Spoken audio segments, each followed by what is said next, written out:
10, 9, ignition sequence start. All engines are running.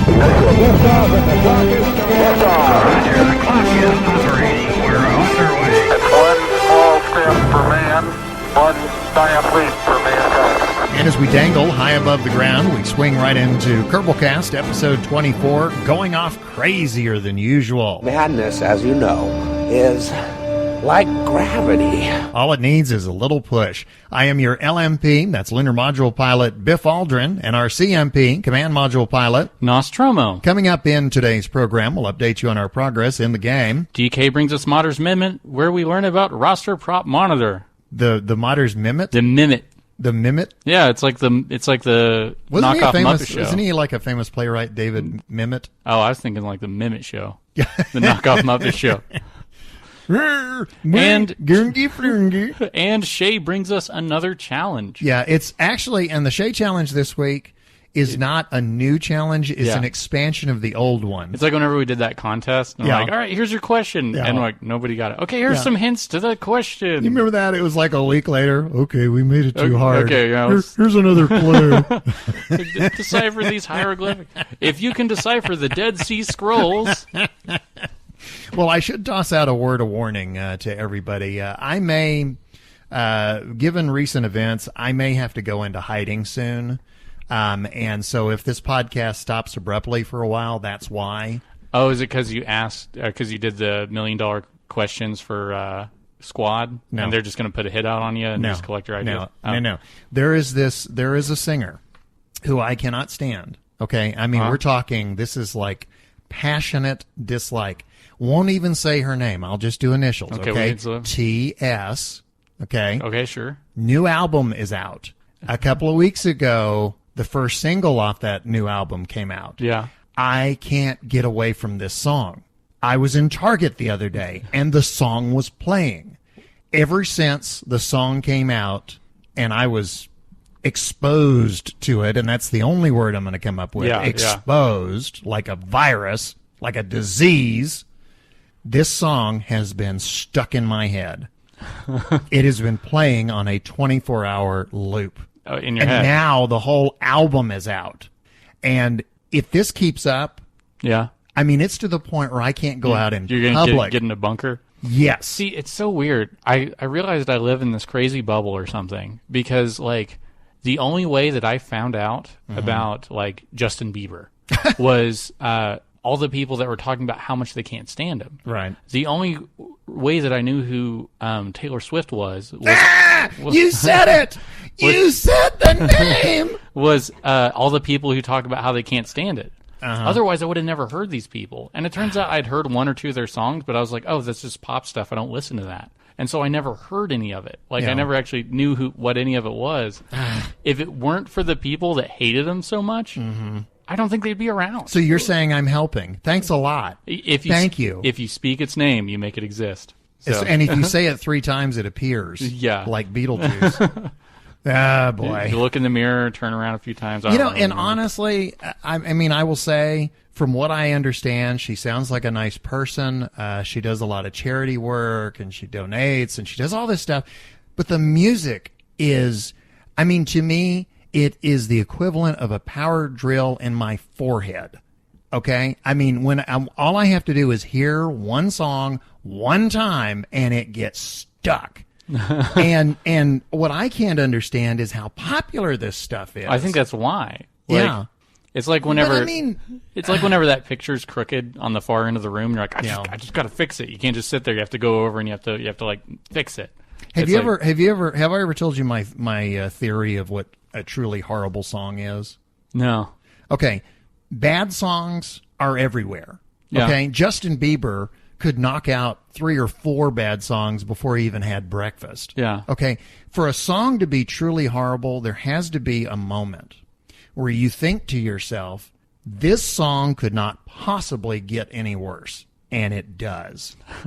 And there's very few songs. Gwen Stefani, Hollaback Girl, the moment when she starts spelling out the word bananas is when it veers into truly horrible. That solved a lot of, errors on my part. Yeah. I will always remember. That got you how through to some spell- spelling yeah, tests? Yeah, it's How nice. it's like curved yellow fruit. Well, Oh, okay, now I know how to spell that. She Who Must Not Be Named, her latest song, that moment occurs when she starts rapping.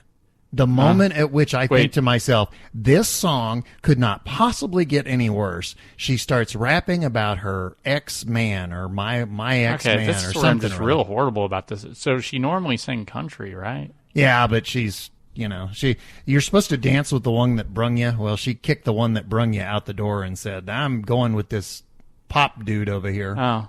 So- Yeah, I'm awful at these things. They're like, oh, have you heard the latest this Anyway, thing? so if I go underground and you don't hear from me for a while, it's because I'm hiding from She Who Must Not Be Named. I believe you. Okay. Do you want to actually talk about some Kerbal? Oh, is that what the, You know oh, what? yeah. We're probably. Oh. You know what? Now we're gonna get letters now. People going, okay. We're sorry. Hey, we want to apologize. You're not talking about Kerbal. We thought we were recording our Angry at Pop Music podcast. yeah. We're gonna get back to Kerbal Cast. That was a different podcast. We record that on Wednesdays. That's right. That's right. Sorry. And I record it from my bunker where I hide from truly horrible songs from She Who Must Not Be Named. Yeah. Okay, last week I did my progress report first. So this week you do your progress report first. Okay, so and I will say NOS is still working 7-day weeks right now. yeah, it's almost over. I know. Actually, I have nothing to really prove that it'll be over because I have no idea myself. Yeah. Anyway, So your progress this week is probably 5 minutes. when we last left Nostromo's progress, I was at I've been trying to get a lander that will something that'll land on the moon, Right. and come back. The mun. Land on the mun. That's how little I've been playing it. I'm saying things as they are. Landing on He's the a mun truth teller. and coming back. Right. And that's the thing I've been working on. That and restarting 0.25. It'd be so much easier if you didn't have to worry about the coming back part, huh? Yeah, I know. Well, just live there. One way You ticket. Just land it and then blow them up. So I last left and I was on an approach to it, which is funny because I'll have these long streaks where I just can't play or I don't have the time to or, I get wrapped up in other stuff. So I'll come back to it and I'm like, first thing I do now is I always check the Space Center to see if I have anything flying around because I have made a ship and I've launched it and I've time warped and then like Oh, that's bad. I would go to the Space Center later to look at Yeah. it, and I would see all this debris on the mun, and I'm like, how did that get there? Oh, I had a ship on its way there. Yeah. I forgot about And that. I totally forgot. And the way you do your orbital maneuvers, your maneuver nodes, Yeah. it's like you always go straight into the mun. That's what was happening on this Yeah. one. It was going straight into it. And Well, I so- told you I've done. I actually had an instance where I was doing something and my I think my phone. I think it was like I got a text message and it was like hey come outside for a minute. I need you to help me carry something or something like that. And Yeah, it was yeah. like the ship was in was what I thought was okay in good shape. And I thought, well, I'll just leave the game running. I can, I can step away for a Yeah. minute. And I come back, and what's on the screen is just a floating piece of debris. I have no idea what happened. I treat that game like I treat my oven. I do not trust it when it is on. Like, if it is on, I am watching it because it will burn my house down. What I think is funny is the priorities, because you said that that you get wrapped up in like your daily life away from Kerbal. It's like I'm exactly the opposite. It's like daily life is a distraction from Kerbal for me. It's like I'll spend like all day Saturday, Yeah. right? Playing, and then after about 5 o'clock, it's like, hey, anybody want to go do something? Yeah. So I've only been playing this for a little while. 6 hours. So I had it on a good approach, and I had a few bad landings. One Define bad landing. running out of fuel too soon. Oh, okay. Another one, Bad landing is in kaboom. Yeah, Okay. another one. I got there, but I was on the cliff of a crater, so I fell down, and I Did you make an unintentional rollie? yeah. You landed on the cliff, Well, on what's the funny edge of is a it- cliff, is and then one tumbled of the down. one of the legs blew up, Uh-huh. and so I still had two because I just had it. It was, Okay. 3 legs. You had 3 legs. And so I'm trying to. Didn't we have a conversation about how unstable 3 legs are? Yeah. Remember we had the War of the Worlds conversation? And you still did a lander with 3 Well, legs? hey, they almost got the world. There's no germs on the moon. No, that you know of. Yeah. Moon, get the mun flu. So I was like, the green flu. So it was like this stupid fuel tile like chance to roll the thing to where it would try to walk on its 2 legs and try to stand up. Okay. Yeah, and it's like you know it's not going to work, Yeah. but you're just like, oh, maybe, because you don't want to have to F9 and go back and try it again. Yeah. You're like, maybe it'll work this time. Well, so I eventually got the thing landed. Can I do the music that's going through my head right now? Because I have this image of your lander walking on 2 legs. No, actually, because you told me what music's going through your head, and I don't want to hear it. Well, this is different music. Oh, okay. Yeah. No, it was about like that. That's the image I have in my head is a lander walking. So, I have the thing land, and I get my old Kerbal out, and Your old Kerbal? Yeah, as long as I've been waiting on that mission, yeah, he's probably old. So does he have like a long gray beard? That would be pretty cool to have like if a mission goes like Hey, Biff, shut up and let him talk. Oh, I'm sorry. If it goes long enough to get a huge beard. So I land the thing, he hops out, and I plant my flag, and get some dirt, and then I go back up the thing. Otherwise known as a soil sample. Yeah. I had my lander, instead of doing like the engines on the side, I did the highest ISP I could get. Right. I'm wearing sort of. And I attached it so it's like lander, decoupler, fuel, the booster or not the thruster for that. Yeah. And then the another RCS? Okay. Yeah, another decoupler, and then all the descent stage. Okay. Yeah. Well, ladders don't go there. So I had this gap of no ladders, and I was like, oh. And so after on the Mun, you can just jump down and jump back. Yeah. Jump back. Yeah, I had to look up how to get my jetpack on. But once I got that, it was fine. Number pad 5. Yeah. Oh, it's not number pad 5 for me. It was like R or something. Really? Yeah. Oh, okay. Did you have yours assigned? I don't. I thought I didn't. Yeah. See, mine was a letter. I don't remember which letter right now, but I think it was R. Okay, it's number pad 5 for me. Or is it RCSR? Well, RCS is R. RCS is R. It was another letter. Yeah, I don't remember. Jetpack is L is lights and L is lights. Number pad 5 is jetpack for me. We're getting letters. We're getting a lot of letters. Yeah. Yeah. But anyway, I looked it up. Letter number 1. Talk about Kerbal. Yeah. Don't talk about she who must not be named. Yeah. So I got that working. Yeah, got the jetpack on. Got in there. I remember people saying that you could transfer your science into the command pod. You can. I couldn't figure out how. Right click, but you have to be close to it.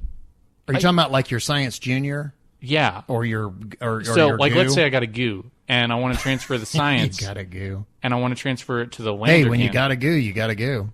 Does the Kerbal have to get the science out? Like I have Yes. to have Yes, him you have walk... to be close. You have to be physically close to it. Like for example, oh man, I have like for example my lander. Yeah. The capsule is on top of the Science Junior. If I EVA and my Kerbal is standing on the ladder on the capsule, I'm not close enough to Science Junior to collect the science. I have to go down the ladder to where I'm at, like right next to it. Then you right click and collect data. I didn't know that's okay because I thought it was like a fuel transfer or something. Like you'd right click a thing and then right click the. No, you have to actually get out. So I have to do it one more time. Okay. So I have to do it one more time because I messed again. And I was like, how do I transfer this? And tell me, I'm curious what your jetpack key is. Because, I mean, like I said, mine's number pad 5. I don't know. So let me know if it that's was whatever yours. the default was. Okay. Because I looked it up and on a forum, somebody's like, yeah, hit this key. Because everyone was like, well, it depends on what you mapped it to. And some guy's like, hit this key. And it's like, oh, that worked. So I guess it was the default key. Okay.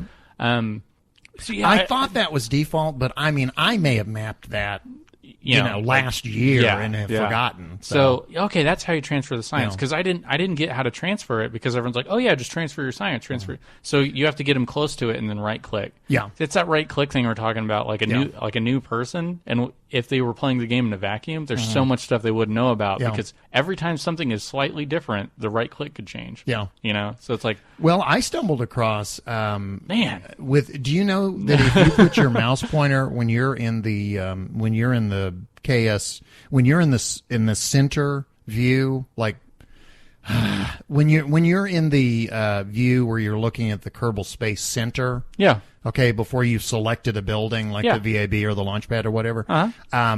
Actually, that doesn't matter. I don't know why I went off on that digression. You know, at the top of the screen, you know, you've got that indicator that shows if you're ascending or descending, Yeah. and it gives you your altitude and the whole Yeah, bit. yeah. If you move your cursor over that now drops down. Yeah, for like how it normally drops down for a covered vessel, but it also does it for Space Center. And it says, recover vessel and Space Center. Yeah, they added Space Center in 0.25. I never knew that. Yesterday, I mean, literally yesterday, Yeah. I was doing something and my mouse cursor just happened to breeze past it and it dropped down and I went, Wait, did you never do that for recovering vessels? Uh-uh. Oh, you did it through the Space Center. I've always gone to the Space Oh, man. Center. You would have saved so much time. I know. Because it's like, I know. as soon as my dude lands, I just click that thing. Yeah. And I don't know how I found it. I guess I was just moving. You're old dude. Yeah. I was You moving, know, he abides. I was moving the mouse around on stuff just whenever I first started, just to see what everything was, to see if there was anything clickable up there. All the dude ever wanted was his rug back. Hey, the brakes Yes. button, is that for whenever you have gear wheels? Yes. Okay, I wondered that because I was like, whenever you guys were first starting to talking about air braking, I was like, oh yeah, click that button to air brake. Let me rephrase. I think so. Okay? Because Yeah, you haven't done much with space planes. exactly. Speaking of, Yeah, I said that I said that and then I realized you're not certain. yeah. So, hey, there could be another letter. Yeah. So so I made that successful run, and then I was like, okay, if I really, because I'm still waiting for the letter that begins "Dear Idiots." yeah, I had before I knew you could transfer science like that, Yeah. I was like, well, how am I supposed to bring any science back if I have like mystery goo, unless I put it all in the capsules, and that's more weight and all that. So now that I know that, I could just do it with my basic lander. But before I knew that, I was like, well, I'm going to start working on rendezvous. So I've just put something up, and I was going to attach something else to it. Do you know what has nailed me so many times? What's that? I will forget to collect data, and the way my lander is built, because I've learned that whenever you splash down or even when you land, your Science Junior and your goo canisters may or may not survive. Yeah. It depends on where they are. Yeah, it drives me nuts. And so I've designed the lander to where, it jettisons everything but the capsule. Mm-hmm.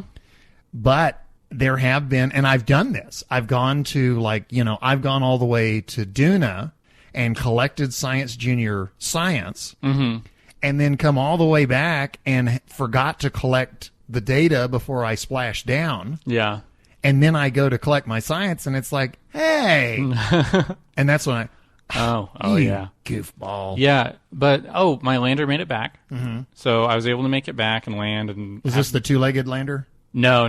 This was Different just lander. different Okay. lander. Gotcha. The one where I didn't know how to transfer the science on it. So that You one know made it what? back. I'm interrupting you so much, I'm getting confused, and that's your fault. Yeah. So, and then I started to start working on Rendezvous a little bit. And then, right before I came here, I was like, you know what? I'm going to give it another try. And I built another space plane. And I knew I had looked at a couple other people's space planes. And so I had a rough idea of how they construct theirs. And it's weird. It's real weird. So I started flying the thing, and I got past, you look at your atmosphere, and it shows, the four different tones, color tones. The density. Yeah. Whenever I started getting to the, you start off in the first one, the thickest. Right, Whenever I right. started getting into the second and third one, it started, acting on its own. Oh, yeah. And, twisting and moving around, and, I couldn't control it. And, my air intakes weren't taking in as Right. much and stuff, so... And then I noticed one of my thrusters was going, but the other ones weren't. Okay. But here's the thing. There were two of them right next to each other. Right. And it was the right one was going, but the left one wasn't. Oh, nice. Yeah. So you had a good spin going. Yeah, and the two on the wings weren't doing anything. So I don't know why it shut off. Only it was getting air or something, or, maybe I it don't know. consolidated to one. It was so weird. The stock space plane in the game. Yeah. When you actually get up into the into the thin atmosphere where you don't have any air intake, you hit the space key, and it's like a good chunk of the back half of that thing just flies off, and all of a sudden there's rocket engines. Oh, that's awesome. Yeah. Well, it's cool, but the thing is, you can't. But then you have to, like the shuttle, you have to glide in. Yeah. You don't come in for a powered landing. Yeah. So I mean, when I messed around with space planes, when 2.5 first came out, I tried to design a craft that could leave the atmosphere and re-enter the atmosphere, and different sets of engines, so that obviously one set would work in space and one set would work in the atmosphere. But yeah, I was having the same problem you were having, which was the minute I would get up into the thin part of the atmosphere, the thing would just start tumbling. Yeah. It would just go bonkers. Yeah. So part of my wings just flew off at one point. It was and took the engines that were on the wings with it. You know what? I just thought of something. Here would be a good letter, and I'll throw this out to listenership. Tips on building space planes, because that's something you and I don't have a lot of experience with. We occasionally get that question. Yeah, someone's like, "What do you guys know about space planes?" We're like, Yeah. Not much. Yeah, it's like, if you want it to roll, NASA's your man. Yeah. If you want some giant, complicated Rube Goldberg thing to get off the ground, hey, I'm your man. Yeah, so I flew that thing around, and I tried to land it, and it didn't work out. Right. So, because I'm nowhere near having landing down, like runway landing or whatever. Right. So, and I didn't put any parachutes on it. I should have done that just to max out the drag. But yeah, so that was a fun little adventure. But yeah, the Mun, after not enough hours in the game and a lot of listener assistance, I managed to get there and back again without spending an insane amount of resources building something massive. I have to give you a lot of credit. The way your schedule is, the fact that you're able to get that much time in is really amazing to me. Thanks. Well, I mean, because seriously, it's like, I mean, I know that this is going to sound absolutely pathetic, but I mean, I spent a good chunk of my weekend messing around in the game. Mm-hmm. I spent a good chunk of Saturday morning, and I spent a good chunk of Sunday afternoon. Yeah. But I have the time to do that. No, so I mean, when I go, I did 20 hours in the game. It's like, well, yeah, that's because that's the only time you have when you're not sleeping, you're not working. No, I will say, Steam recently did a free weekend or whatever on a whole bunch of games. Yeah. And I played XCOM. And so I have a couple hours in XCOM. I probably should have been curbeling because I was like, I got to try this out. It's pretty cool. You know what? My thing, I will. It's what I was talking about with Minecraft and PS Vita. Is it's nice to go off to other games because it keeps Kerbal fresh. Yeah. If all you do is Kerbal, which is kind of like all I did. Mm-hmm. Yeah. I mean, you really do get to a point where, I mean, some of the time that I spend in the game is like, I'll put a ship up and then it's like, I'll spend 10 minutes rotating and looking at it and, ooh, look at that. And ooh, look at that. And it's like, okay, I'm technically playing the game, but, I mean, all I'm really doing is looking at the stupid thing. Yeah, yeah. So, whereas I think if I kind of go off and do something else and come back to it fresh, I think I'm less inclined to, to do that. Uh-huh. So anyway, I don't know. Okay, so yeah, that's my progress. Okay. Mun and back again, and a little bit of space planes, and sort of starting on Rendezvous. Okay. Yeah. Okay. So because I know I'll need it for Minmus. I still want to work with you on Rendezvous. When you get some free time, I would like probably the funniest thing I've said tonight. Right? Yeah. When you get some free time, I would love to sit down and just kind of go through the basics of Rendezvous. Yeah. Okay. So your progress. Okay. You said your progress was to the Mun and back. Yeah. My progress was to Ike and back. One upper. So. No, I was seeing some of the pictures that you're putting on the Twitter and stuff. Yeah, wasn't that neat? I was actually tweeting out pictures. One of them, when I sat down on Ike and Jeb got out and did his EVA. I didn't. You know how you get those accidental pictures, those accidental just perfect pictures. Jeb comes down the ladder and he's standing, on the surface of Ike. Yeah, and I think, okay, I want to take a screenshot so I can tweet it out. And the way Jeb was standing, I rotated the camera around to where he would be facing out. And I took the screenshot. Well, when I rotated it around, there was Duna right over his shoulder. So what I had in one picture, I had the surface of Ike. I had Jeb standing on it. Uh-huh. I had the lander next to him, and in between Jeb and the lander was perfectly framed Duna.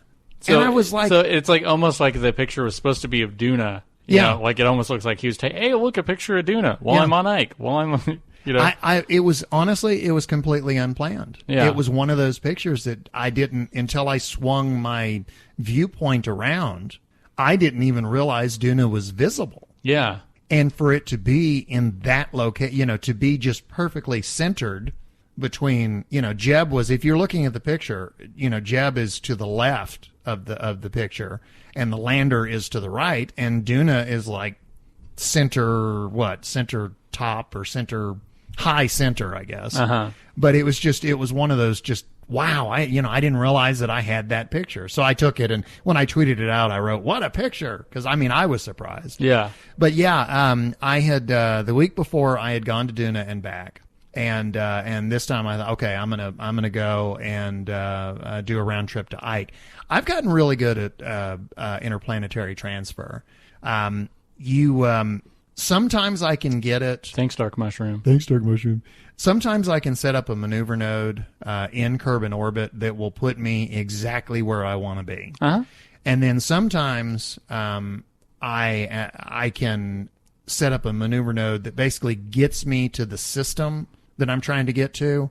And then once I get into solar orbit, then I will make an adjustment, and that'll bring me right where I need to be. But usually it's a minimal adjustment. Yeah. Usually I've gotten to where I do my initial burn, and then I do a very small correction burn, or just a small residual. But I've gotten to where I can pretty much come right in where I want to be. And for this mission, I literally came in right over Ike's equator. I was a decent distance above the surface, not too far away and not too close, obviously. And this was another trick that I've been working on. I came in with the direction of Ike's rotation, because in the past, I've come in and I'll be going counter to the planet's rotation. But this time I actually came in and I was going in the same direction that Ike was rotating. Mm-hmm. And Ike is really cool. It looks a lot like the Mun, not as cratered. And what's interesting is on one side there is this, it's almost like a skunk stripe. There is this white stripe. You've got like dark soil and then this really white stripe of light colored soil, and then dark soil again. And so what I did was I said, okay, I'm going to try and land right on the line between the light and the dark soil. And I did. I sat down right on it. And so you could see the transition? You can you can't really see it in the picture I took, because once you're actually on the ground from an altitude, the line between light and dark is very stark. Yeah. But when you're actually on the ground, it starts to get patchy. There's like little patches of dark soil and little patches of light soil, cool. and it kind of makes a slow transition from one gradient to another. But yeah, I managed to land just boom right there. And I got out and I did my soil sample, and then I did my return too. Initially I had been having trouble. I was doing real good. Doing an interplanetary transfer from a lower body to a higher body was easy. I had gotten to where I was very efficient at it. But then trying to make a transfer between a higher body and a lower body was more difficult for me. Mm-hmm. But I've gotten to where I can do that now very easily. Because, when you're trying to go from a lower body to a higher body, obviously, your departure point is traveling faster than your arrival point. Mm-hmm. Okay. And so to me, it was easier to judge where I needed to be when I actually made my departure. It took me a couple of tries to where I finally got to where I could gauge, because with a higher one, the body that you're on is moving slower relative. If you're going to a lower planet, like if you're going from Duna to Kerbal, well, Kerbal obviously is moving faster than Duna. So when you make your transfer, you have to figure out, okay, Duna's back there, but by the time I get Here, Because most of the time you're used to moving outward. Yeah. Now you have to move back in. right. Oh. But I've gotten to where I'm actually pretty good at making that transfer too. Nice. But yeah, I did a complete round trip to Ike and back, and I think my, if I remember correctly, my science was 729. I want to say something like that. Yeah, my science just from was that in career mode? No, science. Science mode. Okay. I was in career mode, which actually that kind of shows you how if you do a science build, like a science strategy. Right. I came in with like 300 to 400 from like my full MUN journey. Oh wow. So because I had all the things to give me extra science for all the funds and reputation I gained. Right. On doing a mission that gave me science and then collecting science. Like I gained that much science, and it was like about half of what you ended up getting from going to another planet. So One thing that I did find interesting about Ike, like I said, it's very similar to the MUN, but when I land on the MUN, I need to be going about 5 meters per second or less to have a soft touchdown. yeah. Anything above that, sometimes I land in one piece, and then sometimes I just, scatter. Yeah. On Ike, on the other hand, once I got to around 13 meters per second, if I couldn't go under that. If I tried to slow myself below 13 meters per second, started going up. I'd start going up. Yeah. And so it's the gravity. Obviously, there's a difference in gravity because 5 meters per second on the MUN is roughly equivalent to 13 meters per second on Ike. So you can land it above 10 meters a second on Ike. Yeah, on Ike, and the thing is, it's an extremely soft landing. Really? But 13, for some reason, I could not go below 13. The minute I got to 13, if I was doing any kind of if I was doing any kind of thrust whatsoever, Yeah. it would immediately start me back up. Huh. So anyway, it's interesting that 13 meters per second on Ike is different than. That's the last thing I need, are more variable. Yeah, there you go. I'm like, oh boy. Oh boy. I just want something I can depend on. Yeah, ironically, Explosions. You can depend on explosions. Ike is easier to land on than the MUN Yeah. once you're there. I mean, it's like, you remember I told you that Minmus is easier to land on than the MUN? Yeah. But because Minmus is in a slanted orbit relative to Kerbin, it's a harder target for the novice to hit. So the MUN is a good first place to practice your landing and returns. Minmus would be the easier target if it was in the same, if its plane was level with Kerbin's plane. Yeah. But it's not. And Ike would be easy as well, except that to get there, you have to do an interplanetary transfer and then do another one just to get back. So, so there you've not only doubled, but basically tripled Yeah, so complications. like one thing gets easier, but Yeah. like something else will get hard. So for the novice, the MUN is still the best place to try and land and I love return. So another thing I did, I put a space station up in orbit. For the first time ever, and this was because of a listener, I can't remember if it was a picture or something they had written about.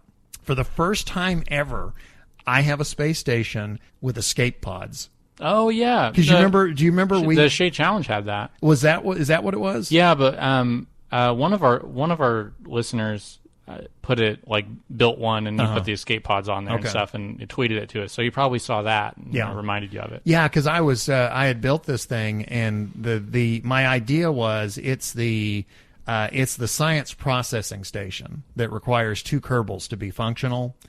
And so I built a space station, but it's got the automated controller on it, the remote automated controller on it, and then it's got that for kind of a habitat. And the idea is that it's it's a refueling station, but it's also, for example, when I come back from somewhere, before I land, I can dock with that thing, process the science for the extra percentage, and then land. Okay? Well, when I sent the thing up, I thought, well, I'm going to send up 2 Kerbals, but there's really no way to get them back short of sending up another ship to get them. Yeah.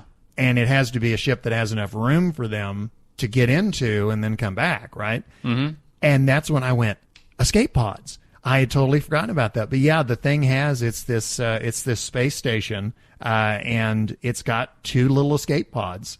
And what it is it's the one-man capsules. Yeah. And there's the RCS only tanks, and it's got the little RCS only engines, and it's got just enough to deorbit and come in. And it's got its own parachute. And, once you expend your RCS tank, there's a decoupler there so you can jettison it and just come in with the capsule. But for the first time ever, I have escape pods. I'm running like the most rinky-dink space program here. It's like I've been doing this for a year. What do you mean you want to get back? Yeah. For the first time ever, it's like I put like an emergency contingent in there. Yeah. And then just to really further it, what I did was when I was doing the launch, initially my first thought was put them in the science processing station. And then I thought, no, if this was the real thing, they would be in the escape pods, because those were the things that could jettison and get away and parachute up. So actually when I went up, I put one Kerbal in each pod, thinking, okay, in a real life scenario, that's where they would have to be, because that's where they would be able to escape. And then once I got into orbit, thank you very much, squad, now that it's so easy to transfer crewmen. True, yeah. Yeah. I just clicked on the little hatch, transferred them to the science thing, and now they're sitting there waiting for something to do. But they're in orbit. That's and cool. The last thing is I made kind of an accidental rollie.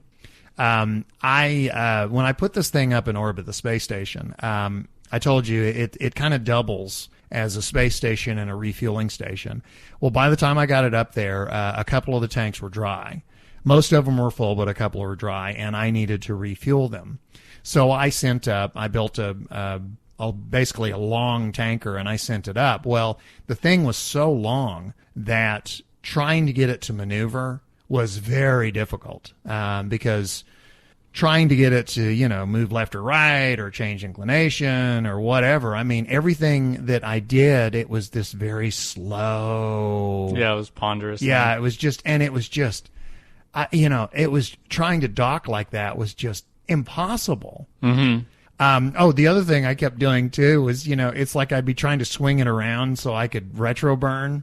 And it would be so slow swinging around that I'd smash into the station. So it'd be like, okay, F9. Yeah. And congratulations to Squad on your explosion effects. They're very nice. Yeah, you've had to see them a lot. I've gotten to see them quite a bit. Have you noticed now that when you put stuff on the launch pad, that if it explodes, if you don't put, like, for example, the launch stabilizers, when you go to launch, because you used to not have to do the launch stabilizers. You could actually just launch something just sitting there. Well, now, I don't know if it's a weight thing or what, but now if you put a craft on there without launch stabilizers, it explodes. And there's like this huge flame, and then like the whole launch pad turns into a pile of rubble. So they've really? Yeah. Oh, you haven't done that? No. Yeah, try that. Just build a rocket with no launch stabilizers, or just take one and take the launch stabilizers off and put it on there. It's kind of interesting to watch that huge explosion. Yeah. But anyway, so I sent up this really big tanker, and I was having all kinds of difficulty trying to wrestle this thing into a dock. So what I did was I said, okay, instead of putting X number of tanks single file, what I'm going to do is I'm going to expand them out horizontally instead of vertically. And so what I have is basically everything is one tank high, but there's like 3 or 4 different layers of them going left to right, and they're doing it in a circle. And so when I launched this thing and I started to pitch over to get into my orbital view, or orbital tilt, thank you. Wrestling for the word there. When I started to tilt it over, I went, that looks like a wagon wheel. And I thought, I made an accidental rolling. Yeah. So anyway, that, if I ever do a rock band, that's going to be the name of it. Accidental rolling. Accidental rolling. There you go. And you know what? Someone will think it's a drug reference. The accidental rolling. Oh, yeah. So it sounds like a Frank Zappa song. Yeah. Well, this will sound like a Frank Zappa song, too. No Dark Matters this week. So we're just going to go ahead and move right on into mission briefing. Of course, this is where we do Kerbal News and your letters. And Nas has the first letter. Okay, from FIT Orion, regarding Harvester's post about deep space refueling. Refueling is good, but incidental to what I really want to do, build colonies. And there is already a mod for refueling. That isn't to say that I don't want that feature, just that it is a minor bonus as compared to the ability to plop down a vehicle assembly building and a launch pad on lathe. I should remind Squad at this point, that was my $1 million idea, and I'm waiting for that check. I'll give you about tree fitty. Uh-huh. I don't know if I'll ever get that ability. Too fitty. And I think it would be something rather difficult to mod in, though perhaps not impossible. If it isn't in 1.0, I'll have to finally really seriously look into how to mod things myself. Ooh. Yeah. They're only 25% done with the game. Yeah. So there's a chance. Well, no, remember, the next one is going to be 90. So Yeah. 0.90. Or no, 090 is how they put it. You know what, though? If they just totally slack off and more people go, well, I guess I'll just have to learn how to mod. Yeah, and then like, hey, we'll pay you for that mod. Yeah. You know? Yeah, it's like somebody at Squad goes, kicker! Okay, next letter. This is from Amy K. Hi, Biff and Nos. Thanks for another great show. But the constant talk about part testing contracts made me want to write in. I'm just like you and hate part testing contracts to the point that I will just not do them. But I do enjoy the space-based realistic contracts. A while back, I found a mod called Fine Print, which I highly suggest you or Nos try if you get sick of part testing. All it does is add contracts, but adds all sorts of interesting contracts, such as placing a satellite in geosynchronous or polar orbit at a certain altitude, ejecting an asteroid out of the solar system, building orbital extraplanetary bases, exploring that is a tough word. Exploring anomalies. Anomalies? Anomalies. Thank you. Exploring anomalies with rovers. The list goes on. And fortunately, it doesn't say anomaly anymore. The difficulty ramps up as your abilities improve, just like with stock contracts. So you don't start with all these, but it certainly beats meaningless parts testing, and it makes things really interesting. By the way, I have nothing to do with the mod if it sounds like a plug. I just love it. And then there's a little smiley face emoticon. Amy K. Thank you, Amy. This one comes from Misha.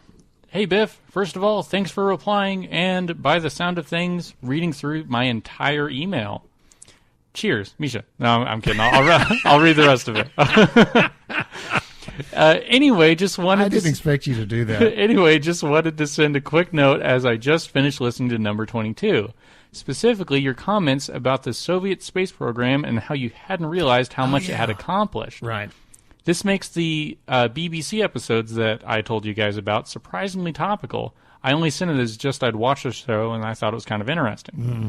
In fact, the commentator almost matches your words about the Soviet program being far wider, and when they were beaten to the moon, they just went on to other things. Whereas the Americans pretty much went, we're done, mission accomplished. Right. So I hope you managed to watch it. I think you'll enjoy it. If you can't find a proxy, I can maybe provide you with one. Cheers, Misha. I have watched it. Okay. I was not, what he was talking about with the proxy.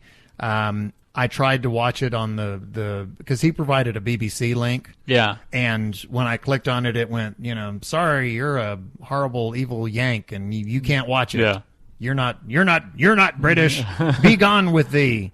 But I found it on YouTube, and I was able to watch it. It is fascinating. It's called Cosmonauts, and I can't remember the rest of the title, but it's Cosmonauts, How Russia Won the Space Race or something like that. Yeah. But it's fascinating. It's a lot of the history I knew, but a lot of it, there was a lot of detail. There was a lot of flavor that I had never known. Uh-huh. It's like I knew some of the broad outlines, but there was a lot more there than I was aware of. And it is absolutely fascinating. And I will say I've actually gotten, because I know the American space program in and out. Yeah. That's something I've been, studying my whole life. And like I said, I grew up during the space race. The Soviet space program and now the Russian space program, that's something that I don't know as much about. So now that I'm learning this other stuff, it's really fascinating to me, because the Cold War American version or view of the Soviet space program is, well, they pulled off some, PR stunts, but that was kind of it. Yeah. We're the ones that really won the race. We're the ones that really did it. What they did wasn't that important. Well, no, they did a lot. And when we stopped, they kept going. The one thing that I would like to see more of, and obviously in a program called Cosmonauts, they're not going to talk about this other side of it. They have done a lot of remote missions, around the moon, around Venus, around Mars. I mean, they've done landers. They've done all kinds of remote missions that I was never aware of. And in many cases, first. So this is really, right now, this is a subject that I'm just really eating up with right now. So I want to thank Misha or Micah, or is it Micah? Or whatever. I'm never telling. Yeah, you're not going to tell. Because I forget it as soon as I say it. But I appreciate him mentioning that, because that was, it's about an hour and a half long. Very good. Yeah. Very well done. If you can find a copy of it, either on YouTube or you can get it off the BBC website or whatever, strongly recommended. Very, very good. So, and after all that yakking, I have the next letter. Yeah.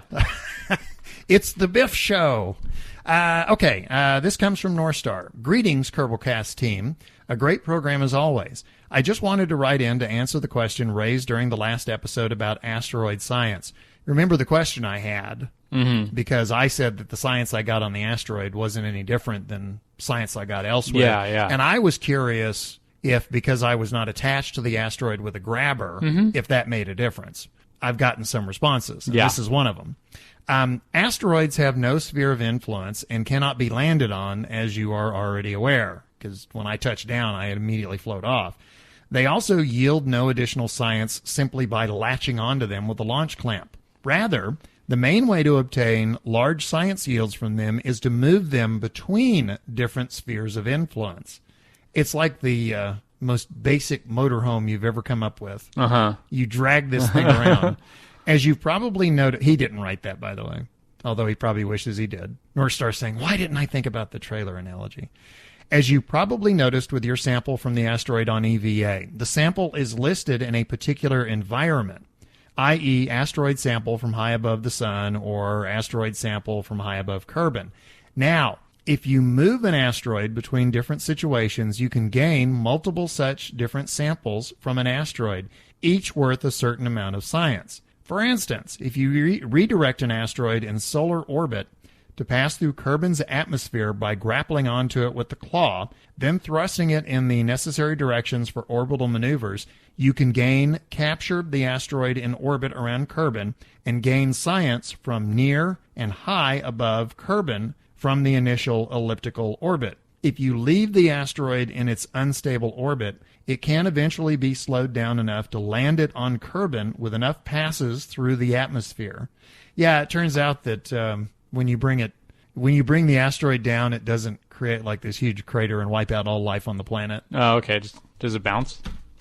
I don't know. The rubber ones do. Oh. The rubberoids.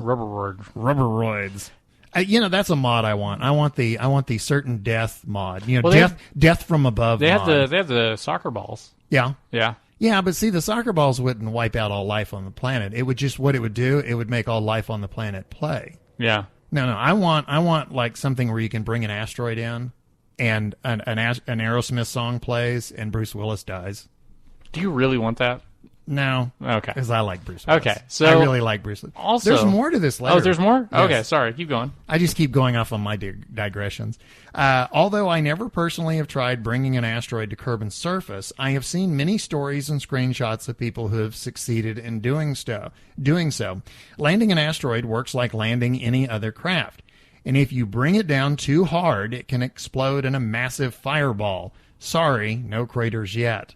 However, With enough upwards thrust and parachutes, you can land any asteroid on Kerbin and gain a lot of extra science that way. Readings from upper and lower atmosphere as well as landed on the surface. That would be the ultimate rollie, by the way. Yeah. Which North Star also didn't say. I hope this explanation was helpful to you and the other listeners. And here's the sign-off. May kind and honest words always be a guiding light to bring you home. P.S. If you were ever wondering, that idea is the symbolism and explanation behind my chosen username, North Star. I wish always to be a guiding light unto others, akin to a northern star in the night sky. And you have whatever's next. Okay, so it was responses to your asteroid query. thing. So I think these were through Twitter. Yeah, these are Twitters. Yeah. From Alex B. Or tweets.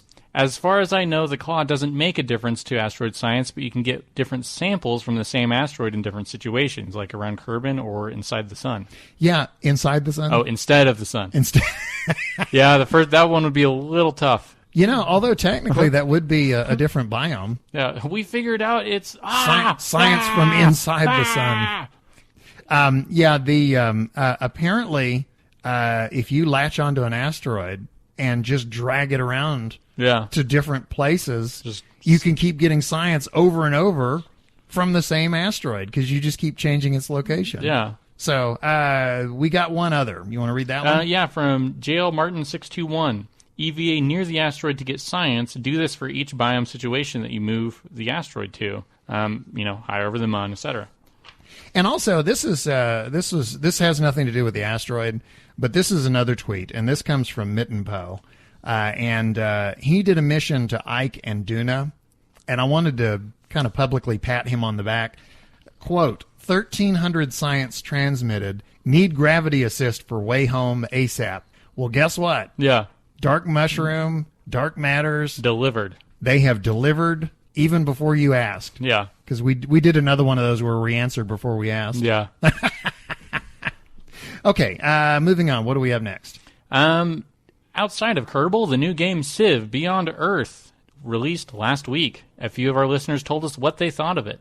Zaktar says, played a little last night. A giant worm ate all my military units just as a competing Civ attacked. It did not end well. I love that. What? Said, it's Civ in space with news units textures. New unit textures. Yeah. You know, he's on second base. What? Yeah, he's on second. Oh, who? No, he's on first. What? Barbarian. God, that is awful. He's on third. No, I don't know who's on third. Barbarians are replaced with worms and gold with energy. Missions are a cool new feature. And Ascalon says, after watching gameplays and reading reviews, I decided to stick with Civ 5 and Alpha Centauri. We'll try Beyond Earth when the price drops. You know, honestly, that last sentence is me too. When the price drops? Yeah, it's. I love Civ 5. I love the Civilization games. Nothing will spoil you like Steam sales. You're I know. It'll be cheaper eventually. You know, and I have discovered, you know how people say that they can make it rain by washing their car? Yeah. I can make Steam sales happen by buying a game. Yeah. It's that easy. The minute I buy a game, it goes on sale. I don't know. It's taught me to just like have this, lingering apathy on whether or not, on whether I want to play a game. Like, no, I'm fine. Then it's on sale. Hey, I'll fall for that. Yeah. And then I'll buy it. And I'm like, okay, that's cool. And then I'll just wait. Have you seen that stat? There's some percentage of all the games purchased on Steam have never been played. Yeah, it's insane. Yeah, and I was looking at because with Steam you can have it where it displays all games, installed games, whatever. Recent. Yeah, and I have it set to where it only shows installed games, which for me is like 8. Okay. Yeah. But when I go to all games, there's over 100, and I'm sitting there going through the list, going, never played it.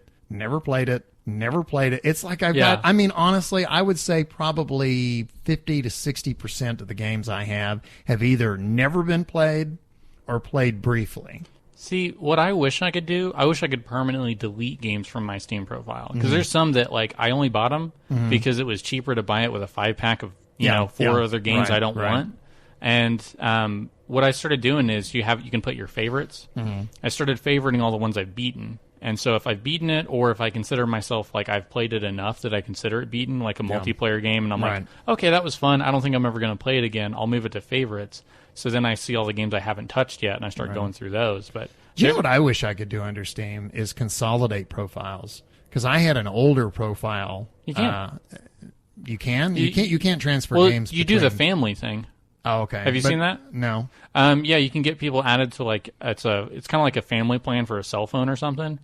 You can add people to that, and you can access all of their games. Really? Now, you can't do it the same time they would, but if you had a second profile, you could add them to that family thing, and you could have all the games that one had, and you could access those. So, like, I'm able to, my friends, we all did it, and so I'm able to play their games whenever they're at work or they're doing whatever. I can play their games and try them out, and if I wanted to buy them, I can, but I could play the entire thing. Like, I have a couple of their games downloaded on my hard drive. You know what, though?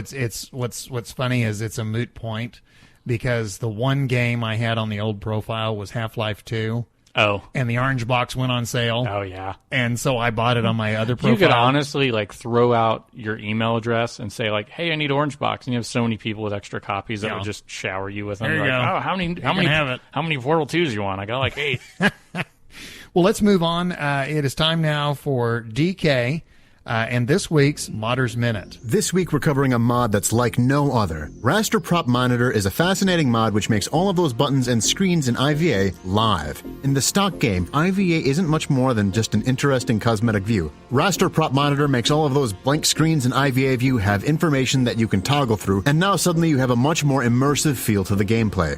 There's enough telemetry in this mod that you can perform missions completely in IVA without even going to the orbital view screen. The mod comes with cameras, so in addition to all your telemetry, you can also keep an eye on how your ship is looking from the outside. There are also a number of other mods that are made with this mod in mind. My favorite is the Alcor mod, which gives you a 3-man capsule with more screens and buttons than you'll know what to do with. It's really, really fascinating to try to do a mission in this. RasterPropMonitor is the perfect mod for anyone looking for a truly immersive simulator experience. I wouldn't recommend it for anyone new to the game, but for those of us who are looking for the next challenge, this is one to pick up. All right, thank you, DK, talking about RasterPropMonitor in this week's Modder's Minute. Oh, we talked about it last week, about his video that he put up, getting to the month. Yeah. I watched it. First of all, it's another great video. Isn't it great? It actually, like, I found out a few things I didn't know, like being able to click the maneuver node while you're making it and drag it along. I never knew that either. Yeah. I never knew that either. That one is cool. And him doing the burn,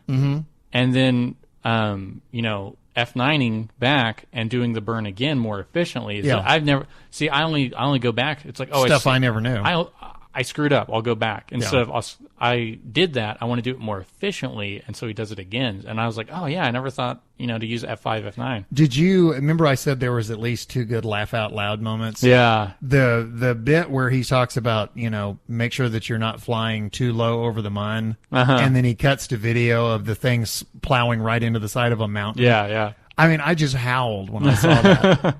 There's just, there's a couple of, he always has these moments in there where you just bust out laughing. Yeah. So anyway, yeah, he does an excellent job.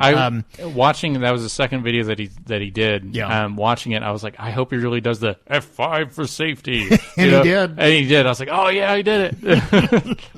You'd be amazed how much work. I mean, it's a 4-minute video. Oh yeah, there's had to be a lot of work in that. About 30 plus hours just to make that thing. Oh, I bet. So yeah, he deserves much credit. I remember whenever I made commercials, like you had to do like a 15-second commercial, and you'd work on it for like 5 hours. Cutting it down. Look for it on YouTube. On YouTube, he's Declarations, DK, and then Larations. Also, he every Thursday, 8 p.m. Eastern, he's on KSP TV. And also, you can go to Twitch TV, and Declarations he does a streaming video feed on that as well. Yeah, there's also like a Kerbal kill meter on there too. Yeah. So. And you'll hear good music. Yeah, like every time I click on there, he'll be doing a stream and I'll be busy, so I'll just go and check on it every now and then. I'm like, did the meter increase? You know what? I just realized I feel like such a slacker. Why is that? Okay, DK. Yeah. Okay, he does YouTube videos. He does a Twitch TV stream. He does a lot of YouTube videos. KSP TV stream. Yeah. And he does Modder's Minute for us. Yeah. He's a busy guy. Yeah. Do you know what I do? This podcast and the game. That's it. I am such a slacker. You know why I was quiet there for a second? I wanted to be a nice friend and like encourage you, but I was like, yeah, I don't think he does anything else. Yeah. Oh no. You don't, man. Yeah. I'm serious. I'm waiting for the day when they plug us all into the Matrix, and then I can just play the game and just be a jar, a brain floating in a jar. They're gonna be hooking everyone up to the machines, and they're like, no, wait, he's been hooked up to a machine for years. We don't need to bother. He's not producing any energy at all. No, okay, yeah, just leave him. He's fine. He's compost. Yeah. Well, let's move on. This is not a new Shea challenge. This is a what Shea would you call it? Redo. This is a refinement. This is a further exploration into last week's Shea challenge, which he's got you looking for, or he's got us looking for all kinds of hidden little artifacts and goodies in the game. Okay, Shea, I regret to say my last challenge was lost due to the drafts on my laptop, but I'll do my best to recreate it. Make sure you pass along my hints. The secret orbiting a moon is in a higher orbit than Kerbin and a lower orbit than Jewel. The Lost Temple is in the desert of Kerbin.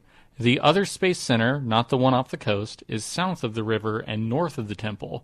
The Arctic secret is along the edge of the tundra. The scavenger hunt ends in 2 weeks. And at the end of this week, I'll give some more hints. Also, just to add to the list, I want you to search the almighty deep space kraken. And don't forget to tweet your findings to @Shea_NB1998 or Anonymous Starfish for your credit. All hail the Kraken.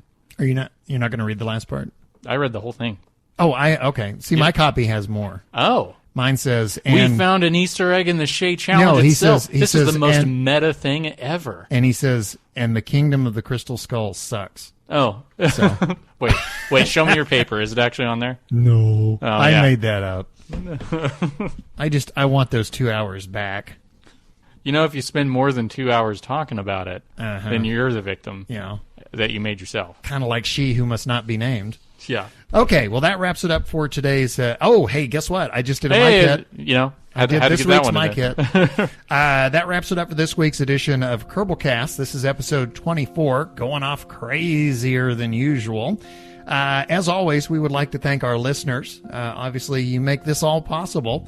And our regular contributors, Shea Byram, DK, and Dark Mushroom. We would also like to thank the moderators at the Kerbal subreddits, KSP Testing and Kerbal Space Program. And all the music you've heard is by Professor Soap. You can find him at facebook.com/Professor Soap. And a big thank you to Squad for this game. Don't forget, you can always get in touch with us, and we encourage you to do so. Please write to us, so we'll read your letters. Our email address is kerbalpodcast@gmail.com. On Twitter, we are at KerbalCast. You can also download episodes directly from kerbalpodcast.libsyn.com, and you can subscribe to us on iTunes. Thank you so much for joining us. We will see you again next week. Until next time, I'm your LMP, that's Lunar Module Pilot Biff Aldrin, and our CMP, Command Module Pilot, Nostromo. Happy Kerbaling!